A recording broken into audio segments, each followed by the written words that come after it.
Coming up on 2020 on ID. A tale of love, psychic powers, and fortune. His fortune. This is one of the craziest cases I've ever seen. A mild-mannered millionaire looking for love in all the wrong places. I'm interested in the paranormal. And the psychic happy to connect with his money. $1 million turned into $2 million, turned into, $4 million. I've never worked anything like this in my career. A criminal genius with a great school education. A mysterious stranger with a deep, dark secret. She approached him and asked him if his name was Ralph. And a baby named Giorgio Armani. He bought them fancy cars, luxury homes, and five-star vacations. $1,000 shoes and $2,000 suits. They lived to excess in every way. They traveled from the Pacific Northwest to Las Vegas and the capitals of Europe. Oh, yeah. It's a Casino Royale, baby. They left him with nothing. What I was looking at was devastation. And now they're on the run. The bags were packed. We found 2 different sets of blonde wigs. They had gotten rid of their traceable iPhones and had disposable phones. The sweetheart swindle. Welcome to 2020 on ID. I'm John Quinones. Lots of people go to psychics. Some want advice on their love life. Others want to learn what their future holds. It seemed the future of Ralph Raines Jr. held a lot of good luck. Soon after meeting his psychic, he had a new handyman, a wife, even a child. But as David Wright first reported in 2015, that psychic could predict his future because she was creating it. And the only fortune she had in mind was making his fortune hers. It's a head-spinning tale of trust and betrayal, one where no one is whom they seem to be.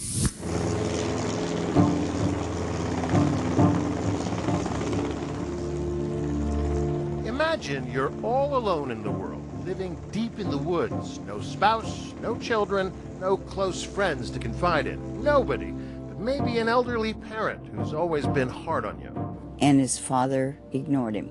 He didn't put much stock in him. It wasn't good enough. Didn't measure up.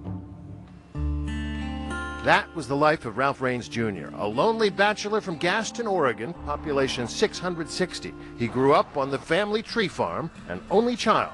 When it came to people, Raines was lost in the woods. How would you describe him? He's different. Socially inept and gullible. That was Ralph. There's no ability to understand the normal social dynamics. Marlene Olson has known the Raines family since many of these trees were seedlings. He's more comfortable with trees than people? Yes, that's actually a very good way to put it. This tree is about 5 to 6 years old.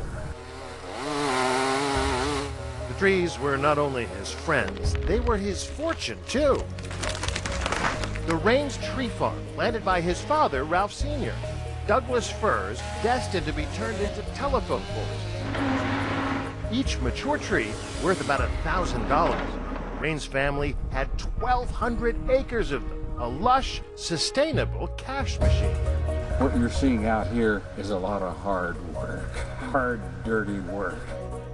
The tree farm is intended to go on for many generations. It's a habitat, it's an investment for a lifetime, many lifetimes. This here is a wild strawberry plant. Clearly, Ralph Raines was more into greenery than greenbacks. It's not even clear he knew how rich he was, but he wasn't totally down to earth. I'm interested in the paranormal. He loved psychics, so when a psychic named Rachel Lee opened a new palm reading shop in Bend, Ralph paid her a visit. It was at that point they began to develop a relationship. Donna Brecker-Maddox is a federal prosecutor. She says that meeting would change Ralph's life.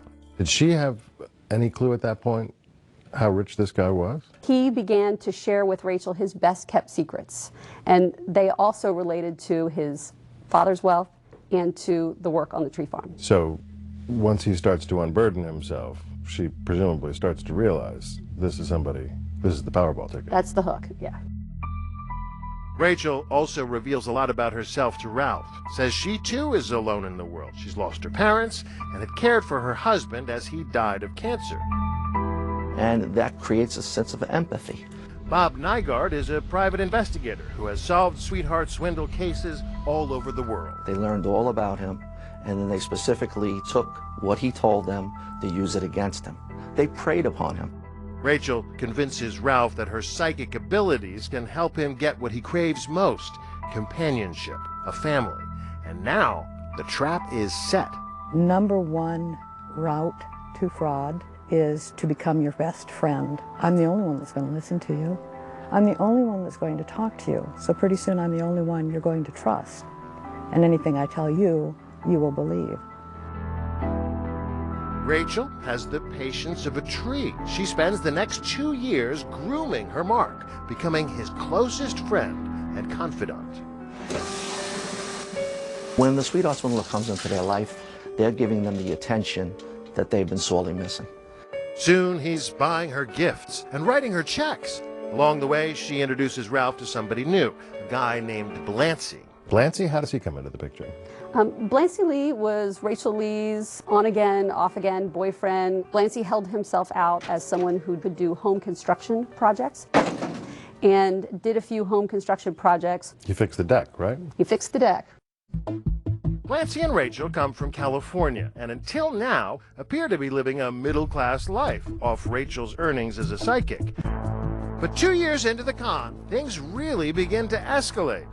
Rachel, who has established herself as an authority on bookkeeping and personal finance, convinces Ralph to purchase this 4,600 square foot house, a 4-bedroom Tudor in an exclusive suburb of Portland. Price tag, $915,000. A home he will never live in. What was the reason that they bought this home? Rachel Lee at the time led Ralph Raines Jr. to believe that if he purchased this home, it would be a good investment for him in the long run. She also let him know that it could be a place for her and some of her family members to live while they waited to sell it. So while Ralph and his aging father stay on at the aging properties on the tree farm, Rachel moves into the sparkling new home with her kids, among them her devoted daughter, Portia. And she would have done anything to stay in her mother's good graces. Just how much she'd willing to do will be apparent later. Then, a turning point. Ralph Sr. suffers a debilitating stroke. From now on, he'll need 24-hour care. Rachel seizes the moment and volunteers to take care of him. She weaseled her way into the residence as a caretaker, but she did a lot more taking than she did caring. By now, Ralph Jr. is in the habit of saying yes to anything Rachel asks for, but this particular decision will cost him dearly.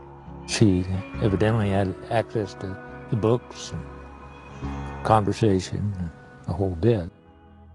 In Ralph's mind, life is as good as it's ever been. His father has a caretaker, the house has a handyman, and he has a friend. Someone who can help him shoulder the burden of the family business. Someone in whom he can confide all his secrets. The only thing missing, the thing that he wants most of all, is a family, a wife and child.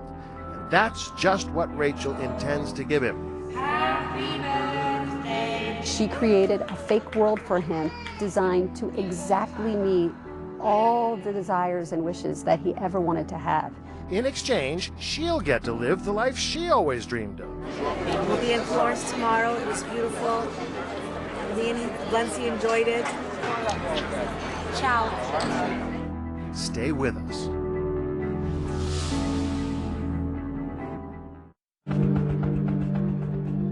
For Ralph Raines Jr., lonely heir to a timber fortune, life finally seems to be looking up. He's developed a close relationship with a local psychic, Rachel Lee. Soon, she's become his bookkeeper and trusted confidant. But there's still one thing missing in Ralph's life. And Rachel Lee has a solution for that, too. Once again, here's David Wright. The plot thickens at Portland International Airport one bright October day in 2007. Ralph Raines is on his way home from a timber convention. He calls Rachel Lee for a ride home, but secretly she has other plans to take him for a ride. Her devious plot about to deepen in a big way. He was instructed by Rachel Lee to sit outside on one of the benches Ralph likes blondes with fair skin. Rachel knows that from all their private conversations, so the psychic is about to play matchmaker. She found his dream girl. She did. She created it. An attractive stranger sidles up to the bench, a blonde with a British accent who introduces herself as Mary Marks. She approached him and asked him if his name was Ralph. He said yes and was somewhat surprised by that. And from there, they engaged in a conversation. On that airport bench, she tells Ralph she has psychic powers too. She offers to give him a reading. Armed with a few details secretly provided by Rachel, the reading is spot on. Ralph Raines Jr. is hooked. Mary Marks tells Ralph the occult is just her hobby. She's a bookkeeper by trade. She explained to him that she was actually a British citizen that was here in this country, and that she could potentially help him with the finances for his business. Sure enough, she's soon up at the tree farm, helping Rachel out with the books. Old Ralph thinks the two women, who he thinks have never met before, will act as checks and balances him, one keeping an eye on the other. Instead, Ralph now got two financial femme fatales on the books. They were taking over the management and the bookkeeping. You give up everything and you let somebody else control you? Why the British accent? Mary Marks tells Ralph she needs a green card, and eventually he agrees to marry her, all thanks to Rachel's matchmaking. Rachel Lee had all the information she needed to craft the exact fake lifestyle that this victim desired more than anything else. And that included a fake wife and eventually a fake child. The couple doesn't actually live together, the excuse being that Mary Marks needs to spend most of her time in California because of her full-time job. Did they have a romantic relationship? We have no reason to believe that they did have a romantic relationship. They never consummate the marriage, but that doesn't stop Mary Marks from convincing Ralph to father a child with her through artificial insemination. She convinces Ralph she's pregnant with his son and even wears a fake baby bump. She goes back to California to give birth and returns months later, presenting him with a real baby. Ralph is led to believe that's his son, the baby growing up to believe he's daddy. Dada. He misses you, and he wants you to know it, and he wants to talk to you. Talk to Mom. What does that video say to you? That video says to me that he truly believed that this was his son and that he loved and missed his wife. And here's the kicker. The little boy, supposedly the son of this Oregon tree farmer, is named Giorgio Armani. Crazy. Well, it's a very Rodeo Drive name, I suppose. It tells you about what they had on their mind, what was important to them. Giorgio and I sure miss you. Yeah. Ralph revels in his newfound romance and the joys of family life. Happy birthday to you. Give it one more time, Ralph. These images tell a poignant story. A happy, growing family posing for holiday pictures, smiling on trips to the pumpkin patch, sharing tender moments between father and beloved son. Giorgio and I are sending you this picture so you can kind of see how he's doing. All of it a mirage. Meanwhile, Rachel is free to indulge her first love, money, along with her boyfriend Blancy, who's been posing as Ralph's handyman. 3.5 years into the con, she receives the key to the treasure chest. The victim turned over control of all of his financial accounts to Rachel Lee.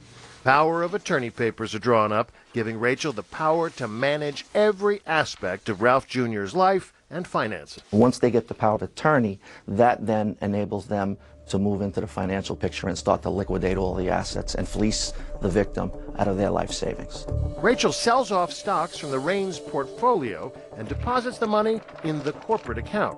She's essentially in charge of paying herself for her shoddy role as Senior's caretaker, and often she overpays herself. There are individuals who allege that Rachel Lee did not provide sufficient care to Senior, that they found him at the tree farm in a state of neglect on multiple occasions. And my son went over to visit him one day, and they wouldn't let him in the house. They didn't want anybody to have contact with either of the Raineses. One of the hallmarks of a sweetheart swindle is to isolate the victim from all friends and family and business associates, and in this case, that's what they did.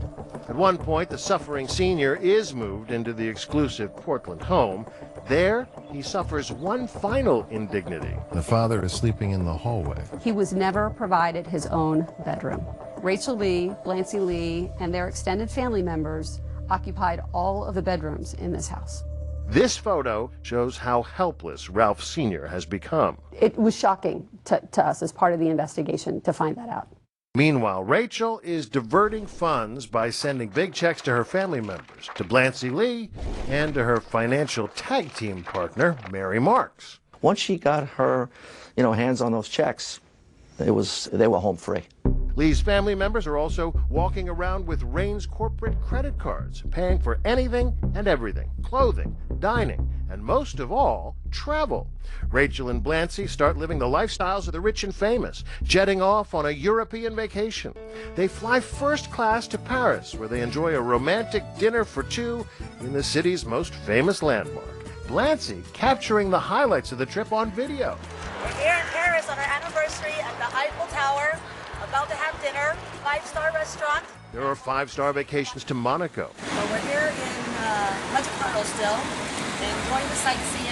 Their hotel in Monte Carlo, $1,800 a night. And like characters in a James Bond movie, Rachel and Blancy gamble the night away dressed in black tie at the legendary Casino Royale. Casino Royale, baby. Honestly, there's so much class in there. I've never seen something so beautiful in my life. The pair of them salivate over all the luxury automobiles around them. There's my car. There's my car. There's a car I'm going to get. After Monaco, they go on a grand tour of Italy, Rome, Venice, and more. It's our last night here. We'll be in Florence tomorrow. Ciao. Back in the U.S., it's Vegas, baby. They would do extended, luxurious stays at the Bellagio, at the Wynn. They like to gamble. At the Bellagio, Rachel buys Blancy a $64,000 Rolex, one of 6 Rolexes purchased with Ralph's money. Ralph paid for it all and never got so much as a postcard. More than $100,000 in plane tickets alone. Rachel and her family jet-setting on Ralph's dime. And Rachel is even more dangerous on the ground. Ralph's credit card always at hand. $1,000 shoes and $2,000 suits. They lived to excess in every way. More than $300,000 of Ralph's money just at Nordstrom's. A money trail a mile long. And the beauty of the scam is that none of it traces back to them. Anybody looking at the bills would think Ralph Raines was the one on the spending spree. This is one of the craziest cases I've ever seen. This is right out of a Hollywood script. In 2011, Rachel's career as a caretaker comes to an end when Ralph Raines Sr. dies at the age of 91. Ralph Jr., thinking ahead, makes space on the tombstone for himself, his beloved bride, and his son, the con, now immortalized in stone. But the scam isn't over yet. In fact, Rachel and her partners in crime are about to take the con to a whole new level. Coming up, when the money dries up, Rachel Lee goes after a different kind of green. What I was looking at when I stood at the gate was devastation. And who is that bride, Mary Marks? Even her husband doesn't know the truth. When we come back.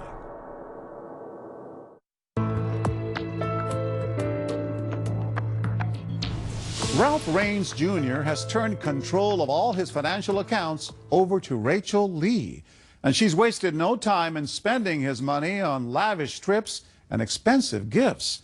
But Lee and her partners in crime are about to regret flaunting their newfound fortune. David Wright picks up the story.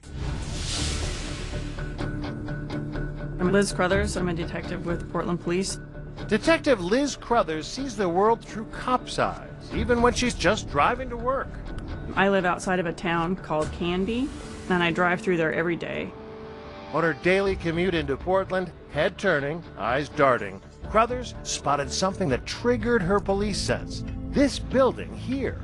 I noticed a house right on the main highway that was being extensively remodeled, and that remodel job was taken about 1.5 years, and that seemed like a long time for a remodel job. This town, Canby, is a very small farming community. A horse in a farm town shouldn't raise eyebrows, but this one sure did. I saw some expensive cars parking next to the house, in particular a white Ferrari. So for a Ferrari to show up in this town, it really stuck out. Crothers, a 22-year veteran on the job, works white-collar crimes, but at this point there's no obvious crime and no complaint, just one cop's hunch. So it didn't really make a lot of sense for that kind of money to be dumped into this dumpy little house. The license plate, Mr. Big, registered to one Blancy Lee. I noticed a smart car that parked there, and the license plate on it said Mary with a little heart shape, Ralph. So I got to wondering who Ralph might be. The modest little car belongs to Ralph Raines, who also owns the property. In fact, it's one of a number of psychic shops and other real estate recently bought in his name, from Oregon to California. We were very concerned that we had a sweetheart swindle on our hands. Why would an Oregon tree farmer be investing in psychic shops? She has no idea, and it bugs her. Crothers is onto something, but for now, the pieces to the puzzle simply don't fit. We still had no crime, we had no victim, and more importantly, we didn't even have jurisdiction. So, much like the trees at the Raines property, the fraud is permitted to grow, reaching new heights. Rachel, a woman with only a grade school education, acts like she has an MBA and a PhD in psychology. She's a master manipulator, wheeling and dealing with lawyers, accountants, and realtors, all the while reassuring Ralph that everything is under control. Then, a year and a half later, a chance encounter changes everything. Detective Carruthers is at a training seminar, and she happens to sit next to another detective. And at one of the breaks, we got to talking, and he mentioned that he was from Canby Police Department. That detective is 28-year veteran Steve Floyd, computer forensics, his specialty. And I very flippantly sort of asked him, what are you going to do about that psychic shop right in your backyard? Floyd is drawn to the case in part because his dad was a victim of elder abuse. The house was being fully remodeled, high-end stuff. There's another person there too, Raines' family friend Marlene Olson, who grew up logging in Oregon. Now she works for the Department of Justice. And I turned and said, Ralph Raines, Raines Tree Farm? Marlene popped up and said, Ralph Raines? I know him. I know that property. I used to be a logger. In fact, I used to go walking all over Ralph Raines' tree farm.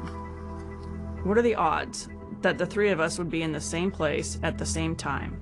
From that chance encounter, an unofficial task force is born. They bring in Cameron Wall from the IRS to dig deeper into the finances. The unit now has the expertise, the jurisdiction, and the juice to turn this into a federal case. I've never worked anything like this in my career, and I don't expect to again.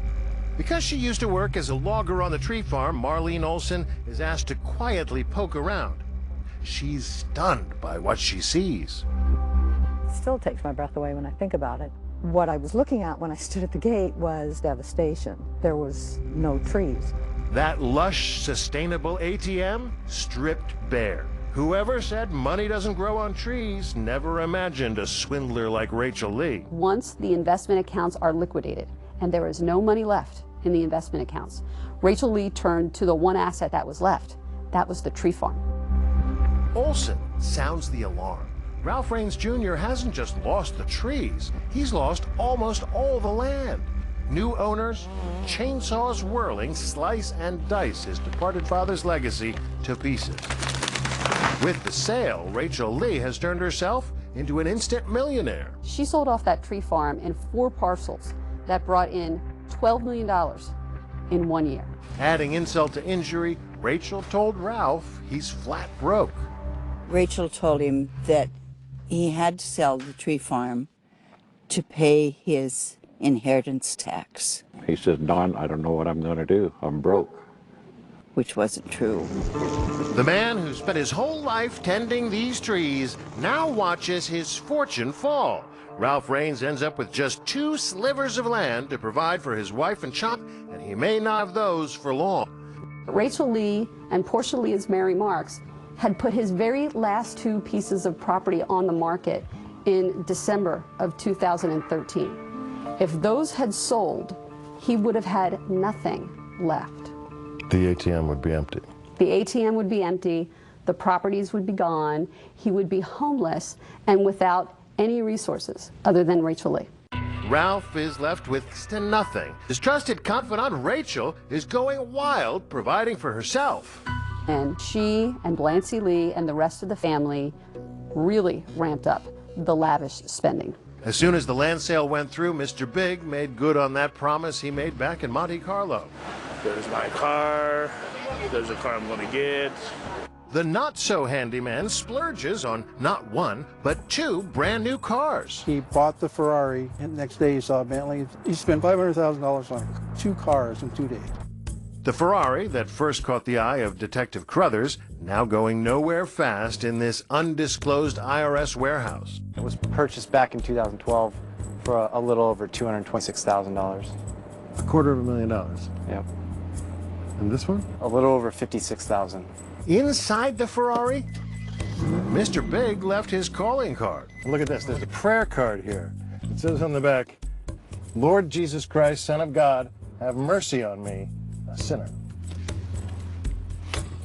That's for sure. Now the day of reckoning is fast approaching.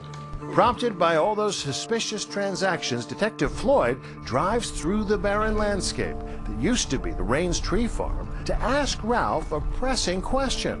I needed to know if he was a victim. So this was full of trees. Yes. Kind of a metaphor there for what happened to his financial life, huh? They took it, yeah.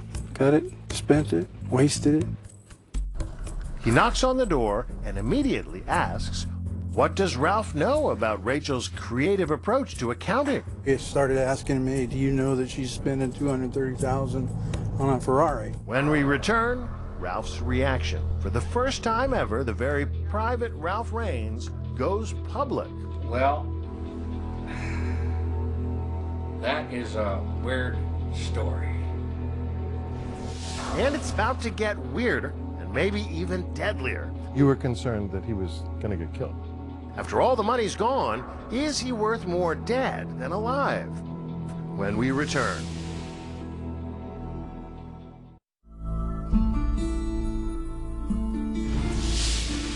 His beloved Douglas firs have been clear-cut, his father's legacy gone, but Ralph Raines Jr. appears to have no idea where the money went. When we were up at the tree farm with Detective Floyd... Hello, Ralph. Yeah, hi. Ralph refused to talk to us. Are you, I will not talk. But later, he had a sudden change of heart. Would you mind show us around? Well, yeah, to a point. Opening up to one of our producers. We have a sustainable certified forest. Mostly, he wanted to talk about trees. He explained there was plenty he couldn't discuss about the case. I'm going to be quiet on that. Yeah, my lawyers have told me say nothing. But then he invited us up to his house for a longer chat, discussing his side of that first encounter with the task force. He says, let me show you some things. They went down the list. Expensive cars he'll never drive, vacations he never took, mansions he'll never live in. I said, well, I got Rachel taking care of a lot of my affairs. He was just completely checked out. Yeah, didn't want to deal with it. Gave it to Rachel, let Rachel deal with it. She's taking care of me. And he said, she is not. And, well, I was willing to listen to him. I felt we had a problem. Investigators now worry that by confronting Ralph, they may have tipped their hand. Right after they spoke with him, the very first time, they realized that he was going to immediately go to Rachel Lee about the allegations. Sure enough, they were right. I sprung this on Rachel, and Rachel's jaw dropped. The detectives moved fast, getting a search warrant for that psychic shop in Canby, which turns out to be a treasure trove of evidence. Here's pictures of the safe. And we pulled out a box, a shoebox from the safe, and we found Rolexes, expensive looking jewelry, valuable coins. But there's more than just bling. Investigators discover what appear to be disguises. We found 2 different sets of blonde wigs. The second blonde wig we found was tucked in between the mattress and the bed frame, and it also had a pair of glasses and a hat with it. Blonde wig, glasses, and a hat. That description fits Mary Marks to a T. Investigators now make a hair-raising discovery that blows the case wide open. Ralph's bookkeeper bride, Mary Marks, is really Rachel's daughter, Portia Lee. Rachel Lee used her own teenage daughter to scam Ralph Raines Jr. Yep, take a look at this Halloween photo. Ralph's not the only one wearing a costume. Remember that chance meeting at the airport? planned to perfection by Rachel, who pimped out her own daughter to seduce Ralph and become his wife. A charade Portia somehow managed to keep up for 7 years, putting on the wig and the British accent. You can hear it here. Happy birthday to you. Give it one more time, Ralph. A major player in the scam, and it turns out she was a minor. At the time that Rachel Lee enticed her daughter to become part of this fraud scheme, Portia Lee was 17 years old. And what about that exquisitely named child, Giorgio Armani, supposedly conceived through artificial insemination? He's another stand-in, a grandchild of Rachel Lee from a different daughter. At one point, Mary Marks even wore a fake baby bump. So this wasn't just one person scamming an elderly person. This was a conspiracy. This was a whole group, a whole family preying upon one man. And they were all playing different parts in the scheme. One more revelation? Turns out there's a very real person named Mary Marks, tracing back to the trunk of this twisted family tree. Rachel Lee's biological mother is named Mary Marks. If you're going to open a bank account and you're going to transfer property, it helps to have a real name, and it helps that that person is someone in your family. Even though the scam is unraveling fast, Ralph is still caught in the web. Rachel still spinning lies to try and explain things. And she said, yes, I spent a lot of money on myself. And she said, yes, I did accumulate a gambling debt. We had so many cock and bull stories, I didn't know what to think. But at the one-horse tavern in this one-horse town, the locals say it was perfectly obvious this little acorn didn't fall from that tree. You didn't think it was his kid? No. How come? Didn't look like nothing like They tried to tell Ralph, but he wouldn't listen. I told him, I said, I didn't think that was your child, kid. And what did he say? He said, yes, it is. He believed it. Yeah. And what about others who were unwittingly involved? Rain's accountant, his business attorney. We don't know what they knew or thought. They declined our request for comment, but authorities say they never raised the alarm. The reason it got so bad was I didn't get enough good advice on what to do and what I can't do. And it sounds like there's plenty of people who should have known better. People that should have been watching out for him. There are a number of people who could have intervened at an earlier date and who didn't. It was about this time Raines hired a new lawyer, Brett Hall. Brett Hall, that's right, yeah. Did he have a clear sense as to how much he had lost? No, he didn't have any idea. So Donna Maddox and the other special agents laid it out. They had a very impressive presentation. They had note cards that had dollar amounts on them. And the special agent would say, do you know so-and-so? Ralph would say, no. Well, you gave them $278,000 and slap it up on the wall. He did that for probably about a dozen people, and it ranged from $3,000 to several $100,000. But even at that point, again, he was still very much under the influence and control of Rachel Lee. In fact, after investigators explain the full extent of the scam, Ralph goes missing. When Brett Hall can't get in touch with Ralph, he contacts the prosecutor. I said, Donna, if you don't take these people into custody, there's nothing I can do. There's nothing I can do. And he communicated to us that the only way that we could ensure the victim's safety at that time was to make sure that Rachel Lee was arrested.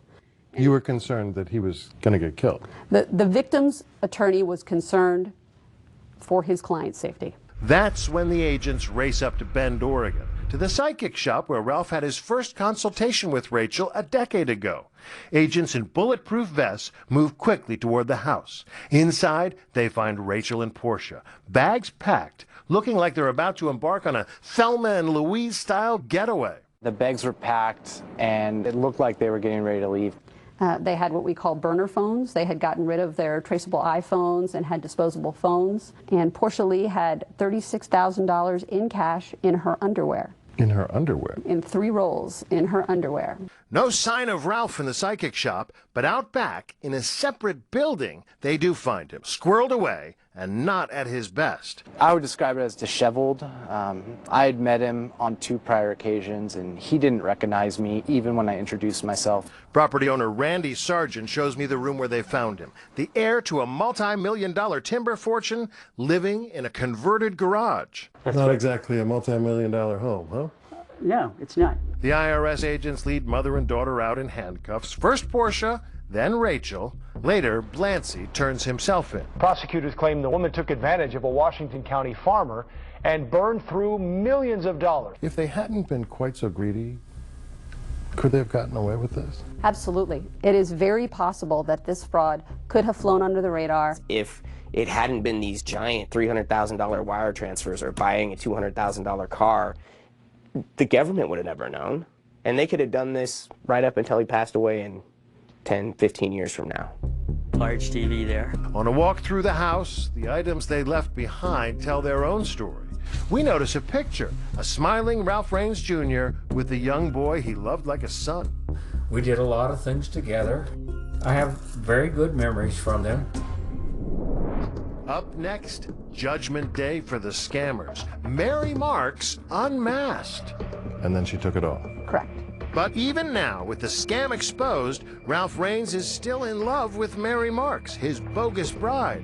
I can say this, I view Mary as a real person. His blind devotion now threatens to torpedo the case. I'm not a victim. When we come back.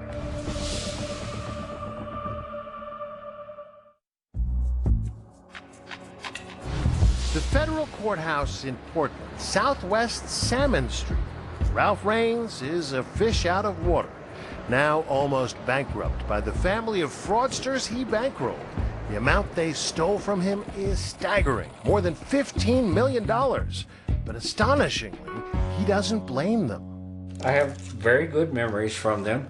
We did a lot of things together, and with my dad and Giorgio. That sentiment made the prosecutor's job harder. As they were working to win a conviction, Ralph was writing them notes like this one, insisting, "I'm not a victim." There's that handwritten note. I'm not a victim. We were not surprised at all that Mr. Raines would come in multiple times to cover for Rachel Lee. The handwriting is Ralph's, but the words come straight from Rachel. When Rachel Lee realized that the meeting that Mr. Raines had with agents hadn't stopped our investigation, it was then that she began to work with him to craft the letter that you referred to. How's that possible? For 10 years, Rachel Lee brainwashed Ralph Raines Jr. It's unclear what he understood at the time. Raines is so fragile, the prosecutors offer a plea deal to the defendants in the hopes of recouping some of the stolen assets. If we had decided to proceed to trial, we could have gotten much more serious sentences. However, had we done that, we would have dragged this process out for a very long time. And that felt like re-victimizing Mr. Raines again. At the sentencing hearing, Raines actually takes the stand, raising his right finger high to prove to everyone he still loves his wife, even though she and her family took him for all he was worth. And he's still wearing his wedding ring. Yes, that's the most heartbreaking of all. Maybe the day he takes it off, we can all breathe a sigh of relief. He hasn't taken it off yet. Mary gave me the ring. I view myself as I was married to her. That, even after an unorthodox meeting just prior to Portia Lee's sentencing. Ralph Raines Jr. had never before seen Mary Marks out of disguise, so the prosecutors agreed to a sit-down where the bogus bride would reveal all. She wore the hat and the wig, and then she took it off. Correct. But he's still not convinced. I view Mary as a real person. In court, Portia Lee claims she's a victim, betrayed by her mother, forced to wear that disguise. The judge doesn't completely buy it. She had an opportunity to stop this years ago, and she chose to stay engaged in the fraud. She chose to play a fake wife for years. 25-year-old Portia is sentenced to 33 months in prison, roughly 2.5 years. Blancy gets 24 months, 2 years, a reduced sentence because he cooperated. Blancy Lee did in fact help us find some of the items. And where was the Bentley? The Bentley had been parked in storage at a hotel in Beverly Hills, where he frequently stored the car when he was traveling, and we were able to go and to seize that vehicle. He promises to pay Ralph back, which may take a while, as Blancy was last seen selling cheesesteaks from this trailer under the alias of Gino. Rachel Lee, the mastermind, gets the longest sentence of all, 100 months in federal prison, about 8 years. Amazingly, Ralph Raines wishes only the best to the gang who stole $15 million from him. I want them all to get out and do well. Yes, start leading a normal life. I want them to do well honestly. That's part of understanding who Ralph is. He would never carry a grudge. I don't think he would know how to carry a grudge. He was just a gentle soul. To this day, he'd give it all to her because she made him happy. It was the one time in his whole life that he was totally happy. These people laughed with him, they talked with him, they took him in as family, and he wants to hang on to that happiness. He still wishes he could play a role in the life of the boy whose companionship meant more to him than money. Little Giorgio now lives in California with his real mom, Portia's sister. Ralph hopes he was a good influence. I do have an interest in Giorgio, even though he's probably not my child, because I took the boy in and I had a relationship with the boy. Ralph Raines now has a court-approved conservator, someone to protect any money recovered from the sale of the cars, the real estate, and the other assets from any future swindlers. It's going to be several $1 million by the time we get it back to him. But nowhere close to 15 million. Nowhere close. Ralph will have enough to live on quite comfortably for the rest of his days. I expect to live another 5 to 10 years. I just want to watch the trees grow. The Raines tree farm may be gone, along with most of his inheritance, but Ralph isn't bitter. They may have taken his trees, but Ralph says his roots are still here. Having this much ground clear cut, it's kind of interesting because this is how the place looked when my dad bought it.